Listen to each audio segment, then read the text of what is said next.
Assalomu alaykum kanalimiz foydalanuvchilari. Kino Minut kanali e'tiboringizga 2022-yilda omon qolish janrida suratga olingan Minora deb ataluvchi filmni havola etadi. Filmni ko'rishdan oldin kanalimizga obuna bo'lish va like tugmasini bosish yodingizdan chiqmasin. Tayyor bo'lsangiz, filmni boshlayman.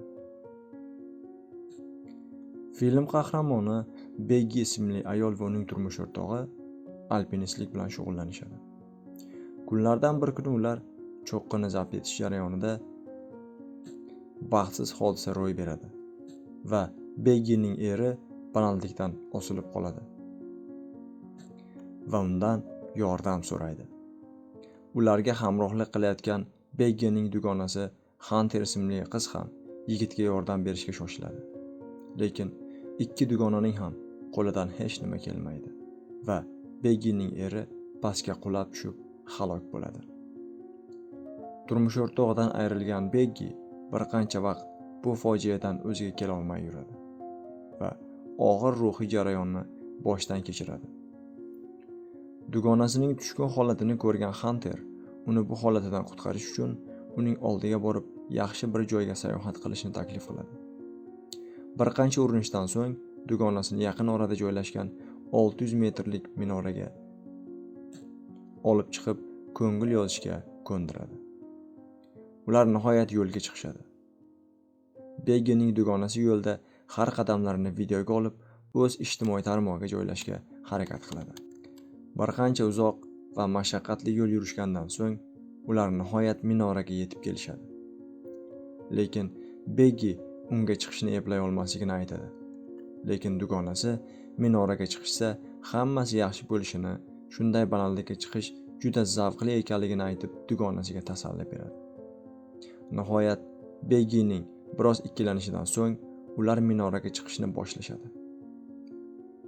Ammo minoraga chiqishsa ularni u yerda nima kutayotganini xayollariga ham keltirishmasdi.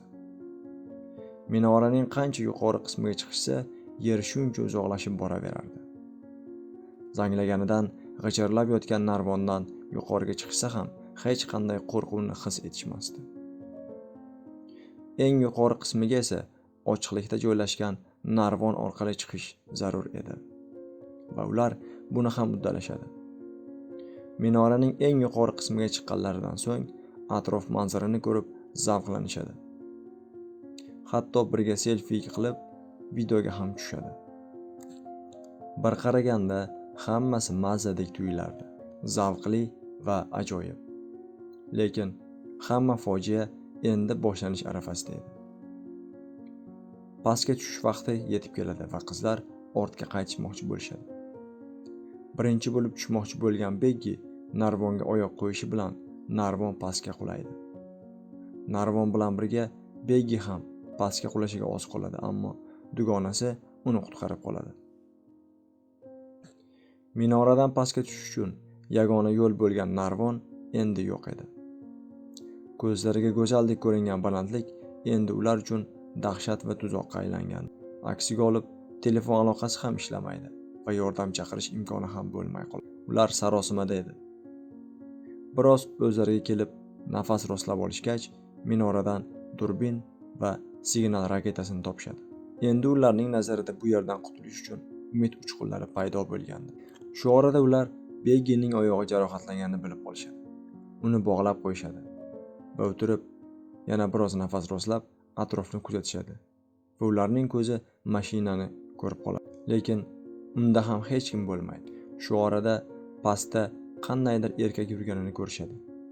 Unga oyoq kiyimlarini otishadi. Lekin u hech nimani sezmaydi.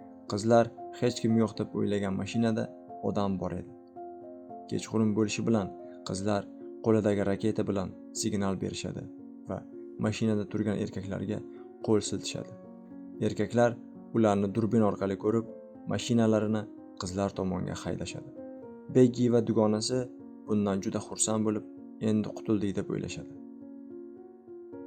Lekin erkaklar Beggi va dugonasini mashinasini oldida to'xtab, ularga yordam bermay, ularning mashinasini olib qochib ketishadi. Qizlar chorasiz, qo'llaridan hech narsa kelmay, yanada tushgan holga tushishadi. Zerikib qolmaslik uchun suhbat qurib, 600 metr balandlikda ular tong ottirishadi. Lekin vaqt o'tgan sayin holdan toyib borishardi. Buni tushungan Beggining dugonasi sal pastroqqa qulab tushgan sumkasini olish uchun arqon bilan pastga tushishga qaror qiladi. Chunki sumkada dron va yana boshqa kerakli anjomlar bor edi. Pastga tushganda esa arqon biroz kaltalik qiladi va sumka turgan yerga sakrab, uni qo'liga oladi va arqonga bog'laydi. Qaytib chiqayotganda esa qo'li tolib yiqilib tushadi va arqonga osilib qoladi. Beggi dugonasi Hunterni zo'rg'a tortib oladi va ular birgalikda sumkadan dron apparatini olib quvvatlantirishadi. So'ngra esa dronni uchirib, mashinalar to'xtab turgan joyga yo'naltirishadi. Ammo yo'lda yuk mashinasi dronni urib yuborib,